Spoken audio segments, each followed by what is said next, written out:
Dubai airport ಮೇಲೆ drone ದಾಳಿಯನ್ನು ನಡೆಸಲಾಗಿದ್ದು ದುಬೈಯಿಂದ ತೆರಳುತ್ತಾ ಇದ್ದಂತಹ ವಿಮಾನ ವಾಪಸ್ಸಾಗಿದೆ. ದುಬೈ ಏರ್ಪೋರ್ಟ್ ಮೇಲೆ ಡ್ರೋನ್ ದಾಳಿಯನ್ನು ನಡೆಸಲಾಗಿದ್ದು ದುಬೈಗೆ ತೆರಳುತ್ತಿದ್ದಂತಹ ವಿಮಾನ ವಾಪಸ್ಸಾಗಿದೆ. ತಿರುವನಂತಪುರಂನಿಂದ ದುಬೈಗೆ ಹೊರಟಿದ್ದಂತಹ ಫ್ಲೈಟ್ ವಾಪಸ್ಸಾಗಿರುವಂತದ್ದು.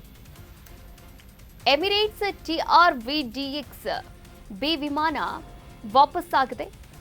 ಮಾರ್ಗ ಮಧ್ಯದಲ್ಲಿ ವಾಪಸ್ಸಾದ ಎಮಿರೇಟ್ಸ್ ಫ್ಲೈಟ್ 333 ಪ್ರಯಾಣಿಕರು ಹಾಗೆ 19 ಸಿಬ್ಬಂದಿಗಳು ಪ್ರಯಾಣವನ್ನು ಮಾಡ್ತಾ ಇದ್ರು.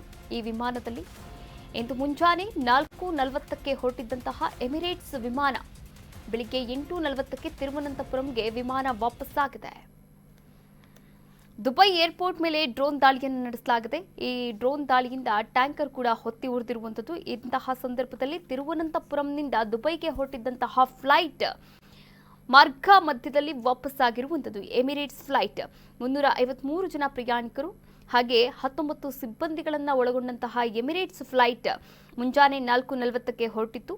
ಆದರೆ ಬೆಳಿಗ್ಗೆ 8:40ಕ್ಕೆ ತಿರುವನಂತಪುರಂಗೆ ವಿಮಾನ ಮತ್ತೆ ವಾಪಸ್ಸಾಗಿರುವಂತದ್ದು.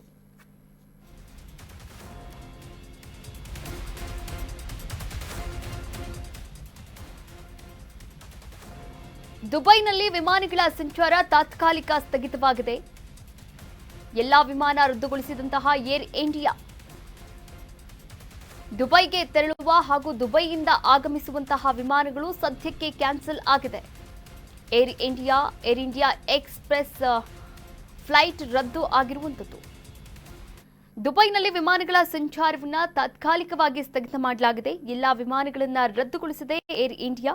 ದುಬೈಗೆ ತೆರಳುವಂತಹ ವಿಮಾನಗಳು ಹಾಗೆ ದುಬೈಯಿಂದ ಆಗಮಿಸುವಂತಹ ಮತ್ತು ನಿರ್ಗಮಿಸುವಂತಹ ವಿಮಾನಗಳನ್ನು ಕೂಡ ಈಗಾಗಲೇ ಕ್ಯಾನ್ಸಲ್ ಮಾಡಲಾಗಿರುವಂಥದ್ದು. ಏರ್ ಇಂಡಿಯಾ ಹಾಗೆ ಏರ್ ಇಂಡಿಯಾ ಎಕ್ಸ್‌ಪ್ರೆಸ್ ಫ್ಲೈಟ್ ಅನ್ನು ರದ್ದು ಮಾಡಿ ಈ ಕುರಿತಂತೆ ಸಾಮಾಜಿಕ ಜಾಲತಾಣದಲ್ಲಿ ಮಾಹಿತಿಯನ್ನ ಕೂಡ ನೀಡಿದೆ.